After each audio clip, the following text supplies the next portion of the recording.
একটি শিক্ষণীয় গল্প বলার চেষ্টা করছি। বাংলা একটি কথা আছে, ভালোবাসা দিয়ে বিশ্বকে জয় করা যায়। তো সেই ভালোবাসা নিয়ে একটি গল্প বলার চেষ্টা করছি। একদিন তিনজন বৃদ্ধ ব্যক্তি একটি বাড়ির সামনে ডাকাডাকি করতেছিল। তো বাড়ির যে মালিক সে বেরিয়ে আসলো, এসে দেখে তিনটি বৃদ্ধ লোক দাঁড়িয়ে আছে এবং বলছে, আমরা খুব ক্ষুধার্ত, আমাদের কিছু খেতে দাও। আমরা খুব ক্ষুধার্ত, আমাদের কিছু খেতে দাও। তেমন সময় বাড়ির মালিক বললেন, আচ্ছা ঠিক আছে, আপনারা দাঁড়ান, আমি একটু ভেতর থেকে আসছি। বাড়ির মালিক ভেতরে গেলেন এবং তার স্ত্রীকে বললেন, তিনটি বৃদ্ধ লোক এসেছে,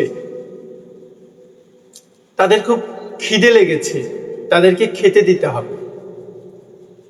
তো স্ত্রী বলল, ঠিক আছে, তাদেরকে ভিতরে নিয়ে আসো। তো স্বামী বলল, আচ্ছা ঠিক আছে, তুমি গিয়ে তাদেরকে ভিতরে নিয়ে আসো। তো যখন স্ত্রী সেই তিনজন ব্যক্তিকে আনতে গেল, তিনজন ব্যক্তি প্রশ্ন করল যে, আমাদের এখান থেকে একটি ব্যক্তি শুধু তোমার গৃহে প্রবেশ করবে, অন্য কেউ নয়। তখন স্ত্রী বলল, কেন? বলল যে, আমাদের ভিতরে একজনের নাম হচ্ছে সম্পদ, আর পাশের জনের নাম হচ্ছে সাফল্য, আর তার পরের জনের নাম হচ্ছে ভালোবাসা। তুমি শুধু এখান থেকে একটা ব্যক্তিকেই বেছে নিতে পারবে, সেই তোমার সঙ্গে যাবে। স্ত্রী ভিতরে প্রবেশ করে স্বামীকে জিজ্ঞেস করলো, স্বামী, সেই তিনজনের থেকে যে কোনো একজন ব্যক্তিকে আমরা ঘরে আনতে পারবো। তার ভিতরে একজন হচ্ছে সাফল্য, একজন হচ্ছে ভালোবাসা, আর একজন হচ্ছে সম্পদ। কাকে তাহলে আমরা ঘরে আনতে পারি? তো স্বামী বলল, তুমি সম্পদকে ঘরে আনো। স্ত্রী বলল, না না, আমি সাফল্যকেই ঘরে আনবো। আর পাশে বৃদ্ধ শ্বশুর বসা ছিল, সে বলল, না, তুমি ভালোবাসাকে ঘরে নিয়ে আসো।